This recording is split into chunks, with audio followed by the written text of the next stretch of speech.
Hello everyone, I'm Andy. Thank you for watching and welcome back to my garden. Now in today's video, as the temperatures are beginning to drop and the wind's picking up, it's getting a bit cold outside, so we're just going to take a quick look at some simple, effective ways to help keep your chickens warm as we head into those cold winter months.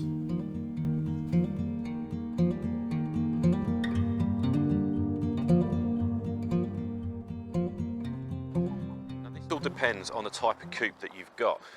In my example, I've got the omelette igloo cube here. So I don't really kind of have to do too much with this because it's twin walled, so it's kind of got it's already got a little bit of insulation behind it. So this tends to stay warmer than your kind of bog standard wooden coops.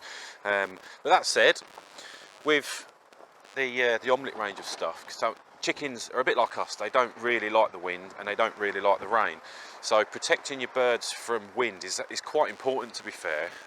You imagine, you know, if it's sort of 1 degree but you've got a wind chill factor of -4, it makes quite a big difference. So protecting your girls and your cockerels from wind is quite key.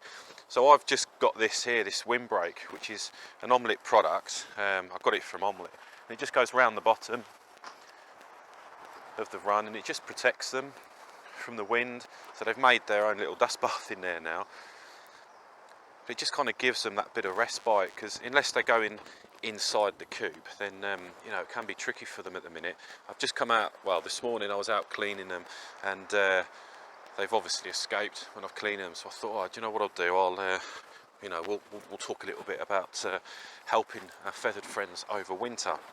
So with regards to the omelette range, then you can buy, I've just got a bog standard tarp over there at the minute, which helps keep it dry, but there are bigger ones that you can buy from Omelette's website, and there are also ones which are kind of more, I guess, insulated, more weather protection, and they go over the coop itself. They're quite expensive, or they can be. So the ones that go over the run, I think, are around sort of £20. Some of the big ones which go over the coop, they're about £100–110, so they're quite pricey. And if Omelette claim that they offer kind of extreme temperature protection for 110 quid, I should hope so. But that's my coop and my setup. So if you've got a wooden coop, obviously wood doesn't hold heat and retain heat very well at all, as we all know. So there's a few things that you can do. So one of the most simple and cheapest kind of and effective ways, I guess, of keeping your chicken coop warm is just get an old rug, an old bit of carpet, put it over the top of your coop, and then put on top of that some tarpaulin. That way obviously it'll keep it dry. If you've got a big chicken coop, you can then if you needed to, you can reduce the space inside that coop by using straw bales and things like that, and you can kind of start layering them up. Some people like to use straw. I'm not a huge fan of it inside the coop, just because it can harbour parasites. It can also harbour things like fungus and bacteria spores, and it can cause respiratory issues with your hens. So I tend not to use straw inside the coop. Outside, where it's a bit muddy, I might chuck a little bit down, but generally I'll leave that for the vegetable garden and my carrots at this time of year. I know some people as well kind of talk about using straw in the back of your coop with something like one of these igloo cubes from Omelette, but again, it's not for me. I'm quite happy with them. They're all huddled up together, so at night they all get nice and snug. And there's 7 of these, and they fit in that coop quite well, and they're producing warmth. So I don't really need to worry too much, and I certainly wouldn't be putting straw in the back of the coop. Literally all I do is just put their normal bedding down, which is their kind of droppings bedding. It's quite absorbent stuff that I use. Again, that's another issue with straw. It's not that absorbent, so it doesn't take long for mould and bacteria and stuff to build up on it. But as I said, if you've got a big hen house, you can use straw bales to kind of put along the inside or even on the outside if you wanted to, and that will act as quite a good sort of insulation method. So there's kind of a couple of reasons really why we want to consider protecting our chickens in the colder months. One is because when chickens get too cold, they stop laying eggs. So the reason we all obviously have our chickens is because we have fresh eggs in the morning. So by keeping them that little bit warmer, you increase the chances of egg production. The kind of other risk that we've got as chicken owners in the winter months is frostbite. So chickens will get frostbite on their combs. So if it starts to get properly chilly, then you might want to just get hold of your hens and put some Vaseline on their wattles, their combs. That way it just kind of protects them from frostbite, because otherwise you get yourself in a whole world of bother if they start getting that. One thing you might notice with your hens in the colder months is they start to consume more food. So it's vitally important in the winter months that you make sure that they've got plenty of food available for them. And the reason they do this essentially is to they use that as energy at night. So when they go to roost at night, they'll all kind of huddle together, keep nice and warm, but they'll consume more food in the winter just to kind of put a bit of extra weight on.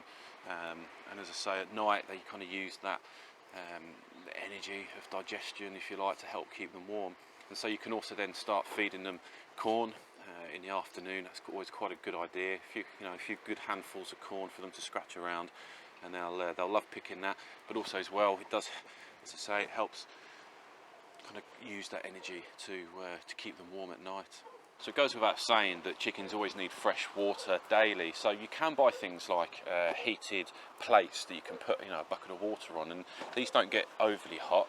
So if you have got electricity near your coop and you do live in a really cold environment and cold climate, it's not a bad option, to be fair. Obviously don't put them inside your coop, they'd have to be outside in the pen. Yeah, it's quite a good option, because in the winter here it's a pain. I'm out sort of 2-3 times a day giving them fresh water. So that's another. It's quite a kind of good option to consider if you, as I say, if you've got that facility. We've already spoke briefly about wind. Chickens don't like drafty environments, so whilst they're out in their enclosure, then you can kind of do your best to protect them from the elements and the wind and all the rest of it. But it goes without saying, in their coop as well, make sure it's draft free. They obviously need ventilation, so don't go closing vents, but make sure there's no drafts getting in there as well, because they won't appreciate that. Finally then, you can buy things like heat lamps for your coops. Now, as a firefighter, I'm always going to kind of disagree with that method. There's a couple of reasons. One is the increased fire risk, but also as well, it doesn't give your birds time to acclimatise to the cold. Chickens do better in cold than they do in extreme heat. So basically, we want our chickens to be able to acclimatise to this weather, as long as we provide the basics. In the UK, as I said, it doesn't really get that drastically cold. If we're lucky, one year it might drop to, I don't know, -4, something like that. So in the grand scheme of things, compared to other countries, in the States and wherever else, it's quite a mild winter. But yeah, a few basic tips for you just to kind of think about and to help protect our hens during the colder months, and ultimately to try and increase egg production over the winter. So I hope you found this video useful. There's links in the description for the products that I use, so check those out. But yeah, any questions, please get in touch. Thanks for watching. I'll see you again. Take care.